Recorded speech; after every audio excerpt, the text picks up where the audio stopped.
ఏపీలో ఈసారి రాజకీయం రంజుగా మారుతోంది. టీడీపీ జనసేనతో కూటమిగా ఎన్నికల బరిలో దిగనుండగా వైసీపీ సింగిల్ గా మరోసారి అదృష్టాన్ని పరీక్షించుకుంటోంది. ఉమ్మడి శ్రీకాకుళం జిల్లాలో 10 స్థానాలుండగా గతంలో 8 చోట్ల వైసీపీ గెలవగా 2 చోట్ల మాత్రమే టీడీపీ విజయం సాధించింది. ఈసారి మరోసారి సత్తా చాటాలని వైసీపీ భావిస్తూ ఉంటే ఈసారి విజయం మాదేనని టీడీపీ అంటోంది. జిల్లాల వారీగా అసెంబ్లీ ఎన్నికలపై మన సర్కార్ అంచనాలపై స్పెషల్ స్టోరీ చూద్దాం.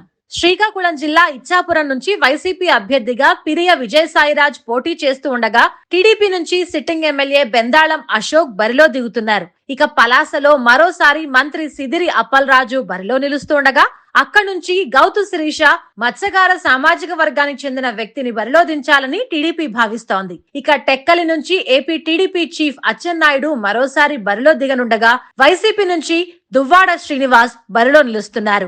ఇక పాతపట్నం నుంచి వైసీపీ పార్టీ నుంచి మామిడి శ్రీకాంత్ ప్రయత్నిస్తూ ఉండగా మరో అవకాశం ఇవ్వాలని సిట్టింగ్ ఎమ్మెల్యే రెడ్డి శాంతి కోరుతున్నారు. మరోవైపు టీడీపీ నుంచి కలమట వెంకట్రమణ సీటును ఆశిస్తూ ఉండగా గేదెల చైతన్య జనసేన నుంచి టికెట్ ఆశిస్తున్నారు. ఇక శ్రీకాకుళం నుంచి మంత్రి ధర్మాన ప్రసాదరావు బరిలో దిగుతూ ఉండగా అక్కడి నుంచి మాజీ ఎమ్మెల్యే గుండా లక్ష్మీదేవి పోటీకి దిగనుండగా అవకాశం ఇస్తే జనసేన సైతం ఇక్కడి నుంచి బరిలో దిగాలనుకుంటోంది. ఇక AP assembly speaker Tammineni Seetharam Amudalavalasa నుంచి బరిలో దిగనుండగా టీడీపీ నుంచి మాజీ ఎమ్మెల్యే కూన రవికుమార్ మరోసారి అదృష్టం పరీక్షించుకుంటున్నారు. ఎచ్చెర్ల నుంచి గొర్రెల కిరణ్ కుమార్ సిట్టింగ్ ఎమ్మెల్యేకు దాదాపు సీటు ఖరారని తెలుస్తోంది.